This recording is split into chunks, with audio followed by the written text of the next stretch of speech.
How's it going, everyone? It is Anime Outlet, and this is part 3 of What If Deku was the legendary Super Saiyan. And now, before we begin, I would just like to ask you all to please put your what if suggestions down in the comment section below. And now, let's begin. All Might's laugh would ring throughout Izuku's classmates' ears as they would all turn their attention directly on towards the door, as it would then slam right open. "Good morning, UA!" he would yell out, as all of the students would have stars in their eyes. All Might! They would say, all staring towards the number one hero. Calm down, would say, walking up to the front with Aizawa. Did you really have to do an entrance like that, All Might? Oh, come on, it's the first day of school. I'm just getting them excited for their first hero class. Since they're going to be fighting each other and all Might would say, as all of the students would stop all of the commotion, looking towards both All Might and Aizawa. Wait, what's gonna happen? Many of them would say, with All Might just laughing. Oh, calm down, it's nothing to be afraid of. Just go down to the locker rooms and put your PE uniforms on and head out to City C. Yes, that should be right. Me and Aizawa will meet you there and we will explain what the rules are. We'll see you there.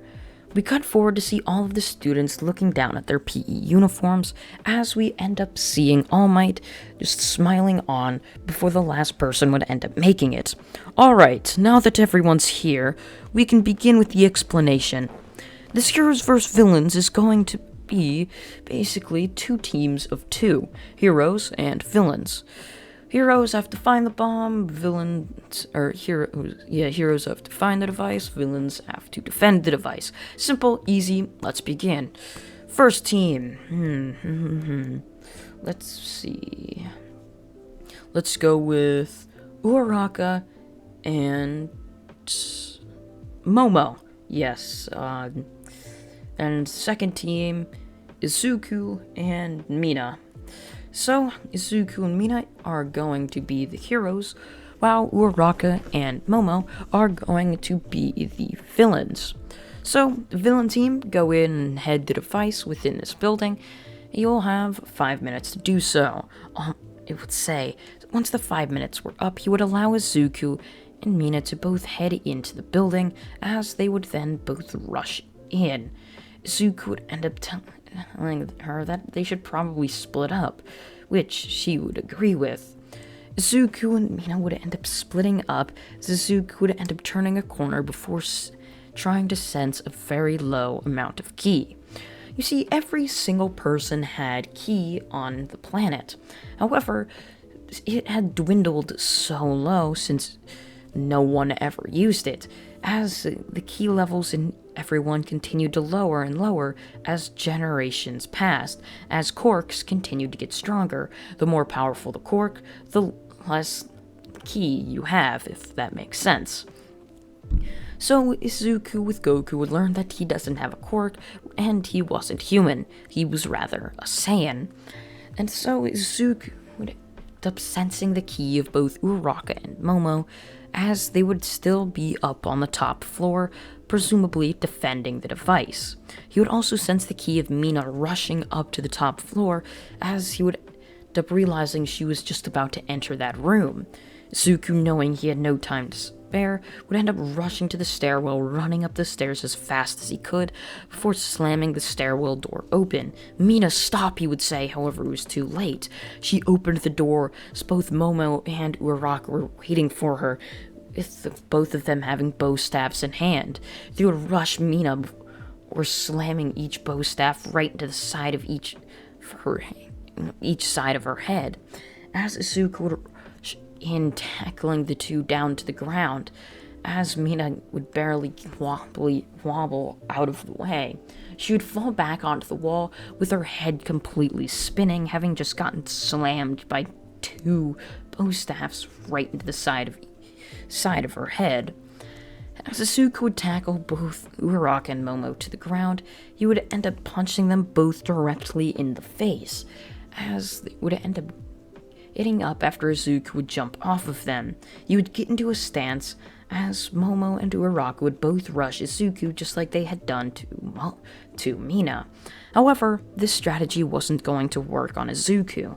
As Izuku was basically a martial arts master, he would end up dodging their attacks, grabbing each of their both staffs, completely just taking them out of their grip before smacking both of them on the head with each of their bow staffs, before Izuku would end up walking right over to the device and touching it with not even just 12 minutes left to spare. They had done it all within 3 minutes. Would end up yelling, "And the hero team wins!" He would proclaiming as they would end up walking out of the building. "I'm sorry," Mina would say to Izuku. "What's there to be sorry about?" Izuku would say, questioning Mina. "I did nothing. All I did was just barge into the top room by myself and almost cost us the match." "No, you're fine, Mina. I had things taken care of. Besides, it's rookie mistakes. This is only your first day of hero school after all. You'll get better as time goes on." As Mina would nod her, as Izuku would give her a look of encouragement. We now end up cutting forward to see the rest of the class had already finished, and Izuku would be walking back home to continue his training, of course, with Goku.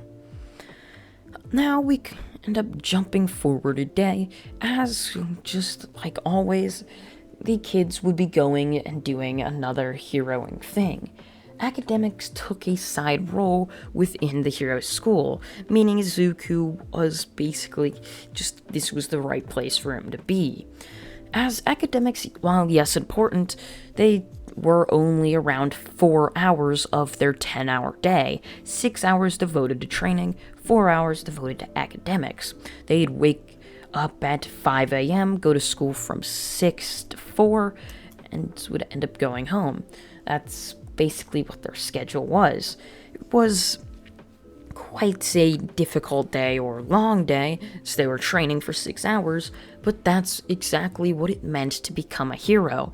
Devoted training, which this would instill just discipline within all of them, making sure that they were all disciplined enough to wake up on time every single day and not be late, as all you needed to do was get 2 tardies or just be late in general twice and you were expelled from UA. It's a very prestigious school with very difficult rules to go by. So with that, they would end up going into school for their second day, as after so much training, they would end up just being so tired. Well, of course, not Izuku. So they would walk in to see a massive diagram and map on the board. "Alright, class, go put your PE uniforms on and head down to the bus bay. We're going to be going on a field trip today. Hurry up, we only got 10 minutes, Aizawa would say with a straight face as everyone would nod their heads. They would all rush down to the locker rooms, getting changed before putting on their uniforms, and then end up getting onto the bus as they would then travel off to the USJ. All of these events were coming so quickly at them, they didn't know how to handle it. It was so much training so quickly, it was insane. We see the bus arrive at the USJ as all of the students would end up getting out, walking up the steps, just marveling at the massive building in front of them. So they would all just be thinking how cool this place was. Finally, though, they would end up going into the building with the directions of the hero, 13. She would direct them inside as they would all stare around, looking at the massive building in front of that they were inside. They would all be staring as all of a sudden a portal would swirl open, as all of the students would end up looking towards the portal with just great eager wanting to know what was going on.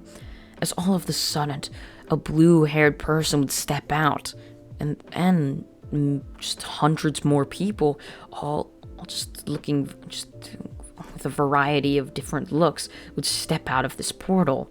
However, there was one thing in common with all of them. They looked like a common street thug.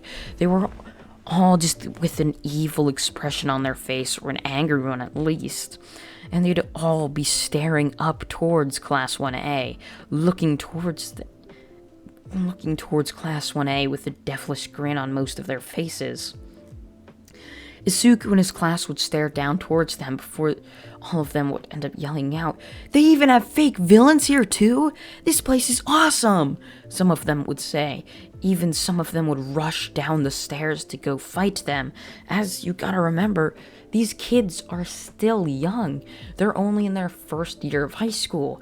They're not adults yet. They can't even drive. They're only 14 or 15. That's just a year out of middle school. A lot of them are still a bit immature.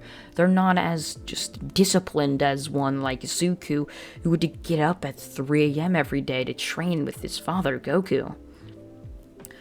So, because of this, Izuku would end up jumping into the air, grabbing all of them, and pulling them back. He would pull them back as Aizawa would thank Izuku before jumping down, yelling for 13 to protect the students. They would look at Izuku just with an angry expression on their face. "Izuku, what was that for? I was just about to go kick some of those fake villains' butts," they would say, cracking their knuckles with Izuku still holding them by their shirt collar. "Guys, you gotta remember, what if these aren't fake villains?" "Oh, please," some of them would say, kind of sounding a bit nervous.